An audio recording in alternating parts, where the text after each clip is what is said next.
প্রথমে তোমরা এই প্রবাসী ভাইয়ের ভিডিওটা দেখো, তারপর আমি কিছু বলছি। বাংলাদেশি নাকি?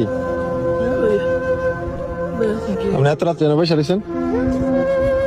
এই তো থাকা জায়গা নাই, জায়গা নাই। আজকে অনেকদিন হয়েছে বাইরে বাইরে ঘুরতেছি। আমি আজকে 3 মাস হয়েছে সৌদি আরবে আসছি। দালালে আইনা আমারে কাজও দেয় না, কিছু না। এক জায়গায় কাজও গেছি, 1 মাস হয়েছে কামের টাকাও দেয় না। এখন একজনের রুমে থাকতাম, খাইতাম, বার করে দিছে ভাইয়া। এতদিন আমি রিয়াতে ছিলাম, এখন চলে আসছি এখানে। আগামা টাকা মাসে নাকি? আকামা দেয় নাই, দালালে বলছে 3 মাস পরে আকামা দিব। 3 মাস পার হয়ে গেছে, এখনো আকামা দিছে না। তো খাওয়া দাওয়া করছেন রাত্রে? দেখেন আমার কাছে 5টা টাকা ছিল, সকালে কি খাবো?